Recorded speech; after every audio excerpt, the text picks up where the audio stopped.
Hello everyone, कैसे हैं आप सभी? अच्छे ही होंगे। तो आज हम लोग आगे का स्टार्ट करते हैं। हम लोगों ने अवतल दर्पण से बनने वाले प्रतिबिंब की 6 स्थितियों में से 2 स्थितियां अच्छे से कवर कर ली हैं। आज हम लोग तीसरी स्थिति के बारे में देखते हैं, ठीक है? तो आइए हम लोग स्टार्ट करते हैं। तीसरी स्थिति हमने उस दिन बताई थी कि कहाँ पर होती है। तीसरी स्थिति कहाँ पर होती है? तीसरी स्थिति हमारे वक्रता केंद्र पर होती है, ठीक है? तो आइए स्टार्ट करते हैं। वस्तु वक्रता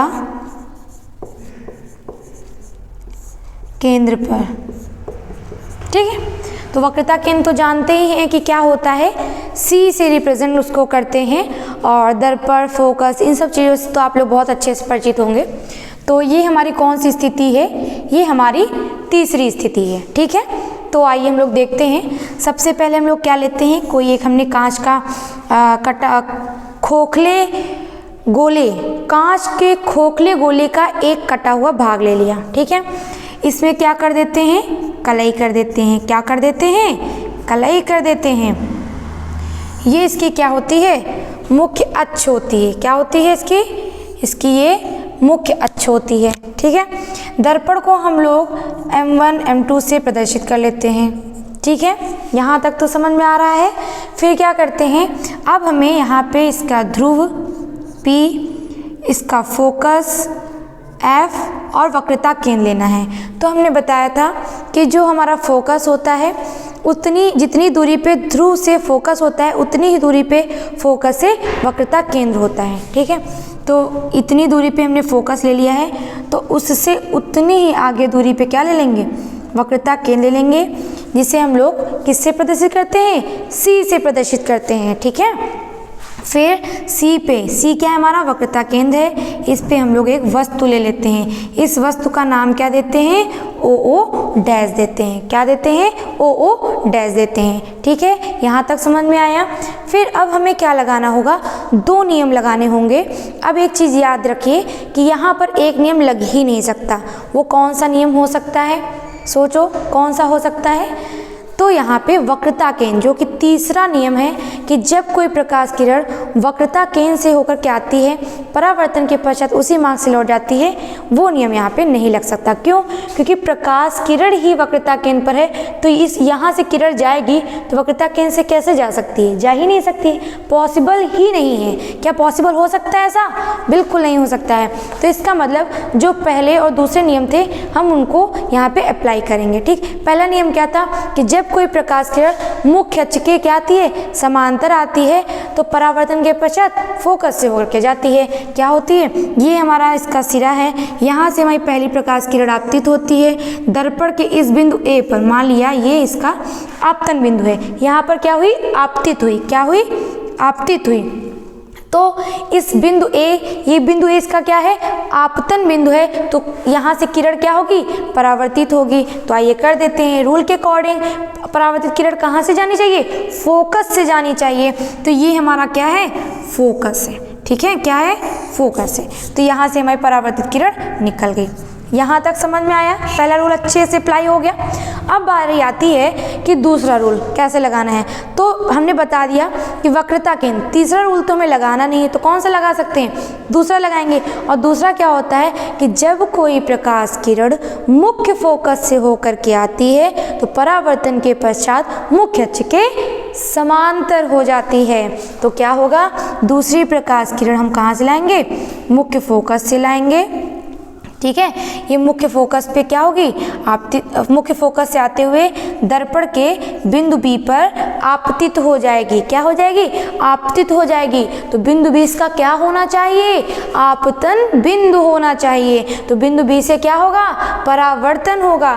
तो अब यहाँ से प्रकाश किरण जाएगी, तो प्रकाश किरण हमारी देखिए यहाँ से मिल रही, मिली, तो ये प्रकाश किरण चली गई। यहाँ पर थोड़ा सा मेरा टेढ़ी हो गई, नीचे लाइन चली गई,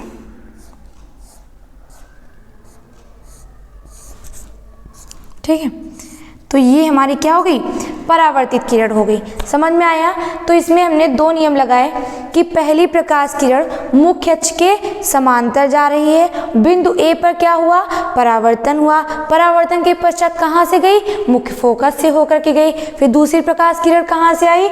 मुख्य फोकस से होकर के आई, मुख्य फोकस से होकर बिंदु बी पर क्या हुई?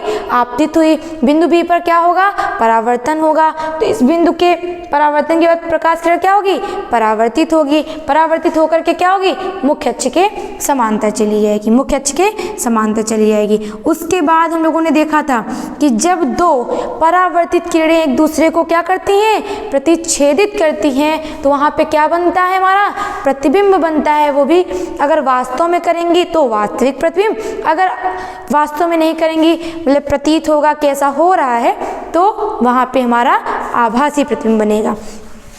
तो यहाँ पर देखिए, यहाँ पर ये मेरी किरण शायद थोड़ी सी टेढ़ी हो गई है, बट आप लोग जब स्केल से इस रूल को अप्लाई करेंगे तो आपकी बिल्कुल सही जाएगी। ठीक है, आपकी प्रकाश किरण बिल्कुल सीधी जाएगी।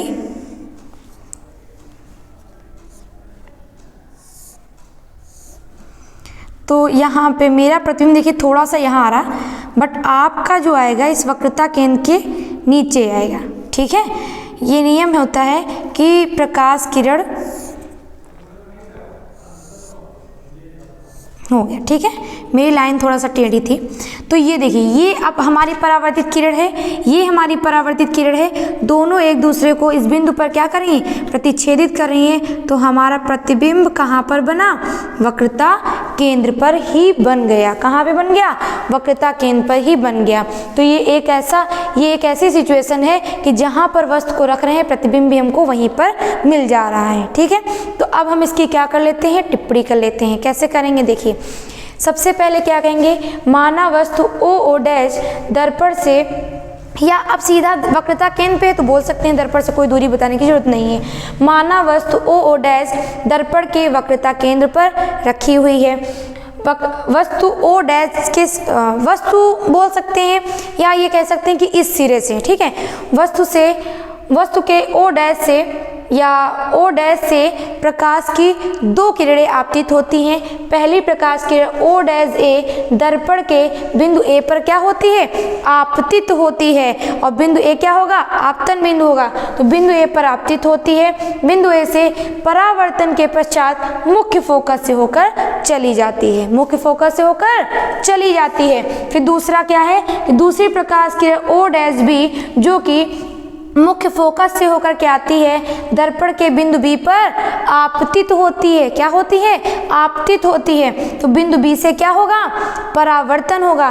बिंदु बी पर आपतित होती है, बिंदु बी से परावर्तन के पश्चात ये क्या है? मुख्य अक्ष है, मुख्य अक्ष के समांतर हो जाती है। दोनों परावर्तित किरणें एक दूसरे को बिंदु आई डैश पर काटती हैं, आई डैश पर काटती हैं। ओ का प्रतिबिंब आई, ओ डैश का प्रतिबिंब आई डैश। इस प्रकार वस्तु ओ डैश का पूरा प्रतिबिंब आई डैश बनता है, जो कि वक्रता केंद्र पर स्थित है। ठीक है, यहाँ तक हो गया। फिर इसके बाद इसकी स्थिति बतानी है कि प्रतिबिंब कैसे हैं। तो प्रतिबिंब यहाँ पे हमारा देखिए वास्तव में मिल रहा है तो वास्तविक हो जाएगा, मिल रहा है ना वास्तव में तो वास्तविक हो जाएगा। देखिए हमारे इसका मुंह ऊपर की तरफ है लेकिन इसका मुंह नीचे की तरफ है, तो इनकी स्थिति कैसी हो जाएगी? ये एक दूसरे के क्या है? विपरीत हैं, तो उल्टा है।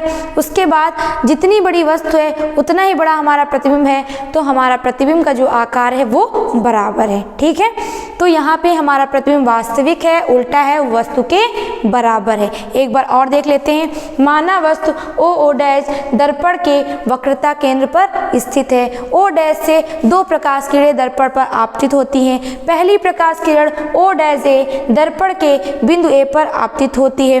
बिंदु ए से परावर्तन के पश्चात मुख्य फोकस से होकर चली जाती है। ठीक है, दूसरी प्रकाश किरण ओ डैश बी दर्पण के बिंदु बी पर आपतित होती है। दूसरे प्रकाश के ओ डैश भी मुख्य फोकस से होते हुए दर्पण के बिंदु बी पर क्या होती है, आपतित होती है। बिंदु बी से परावर्तन के पश्चात मुख्य अक्ष के समांतर हो जाती है। दोनों परावर्तित किरणें एक दूसरे को बिंदु आई डैश पर प्रतिच्छेदित करती हैं। इस प्रकार वस्तु ओ का प्रतिबिंब आई, ओ डैश का प्रतिबिंब आई डैश एवं वस्तु ओ डैश का पूरा प्रतिबिंब आई आई डैश बनता है। यहाँ तक समझ में आया, जो कि वक्रता केंद्र पर स्थित है, अतः प्रतिबिंब वास्तविक, उल्टा एवं वस्तु के बराबर है। यहाँ तक समझ में आया आप लोगों को। तो ये हमारी थी तीसरी स्थिति। तो आई होप ये आपको समझ में आ गई होगी और ये काफ़ी ज़्यादा इजी है और एग्ज़ाम में ये वाली पूछी जाती है। पहली पूछी जाएगी कि जब वस्तु अनंत पर हो, दूसरी पूछी जाती है कि जब हमारी वस्तु वक्रता केंद्र पर स्थित हो। ठीक है, तो यहाँ तक तो आप लोगों को समझ में आ गया होगा। क्या आज अगली स्थिति के बारे में डिस्कस करना चाहिए कि यहीं तक रखना चाहिए? तो हमारे हिसाब से एक ही एक स्थिति के बारे में देखना चाहिए। तो यहाँ तक हम लोग देख लेते हैं और इसके आगे हम लोग नेक्स्ट वीडियो में इस क्लास के बारे में देखेंगे। ठीक है, 6 स्थितियों में से हमारी 3 स्थितियाँ हो गई हैं, 3 स्थितियाँ बची हुई हैं। ठीक है, और आप लोगों को हमने बताया था कि अगर वीडियो हमारी लगेगा कि टाइम जो है ज़्यादा कम हो रहा है और हमारे पास पढ़ाने वाला मैटर ज़्यादा है, चूँकि यूट्यूब पर पूरी फ्री क्लासेस हम साइंस की लेकर के आए हैं एग्ज़ाम की प्रिपरेशन कराने के लिए। 1 मंथ का गोल है हमारा साइंस को 1 महीने में तैयार करने का। तो हम लोगों को तो तैयार करना ही है, वो मैं आपको तैयार कराऊंगी। ठीक है, बट आपको रेगुलर हमारी क्लासेस कंटिन्यू देखनी है। ये नहीं कि आपने एक दिन देख लिया, सोचा चलो प्रिपरेशन करते हैं, मैम की वीडियो देखते हैं, एक दिन में नहीं हो सकता। तो आपको मेरे सारे लेक्चर्स अटेंड करने होंगे। उससे रिलेटेड जो आपको डाउट हैं, कोई क्वेश्चन है, तो आप उसको कमेंट करिए, तो हम उसे अपनी नेक्स्ट वीडियो में बता देंगे। ठीक है, तो ये हमारी 3 स्थितियाँ हो गई और हमें आशा है कि आप लोग सारी क्लासेस हमें ले रहे होंगे और इसको देखते रहिए। अगर मेरी वीडियो अच्छी लगे तो लाइक कीजिए, शेयर कीजिए और हमारे चैनल को सब्सक्राइब कीजिए और बेल आइकन को प्रेस कर लीजिएगा, जिससे हम कोई भी वीडियो डालें तो आपके पास पहुंच जाए। बोर्ड पेपर की प्रिपरेशन करने के चक्कर में आपको ढूंढने में कोई भी परेशानी ना हो। Okay, thank you, bye bye.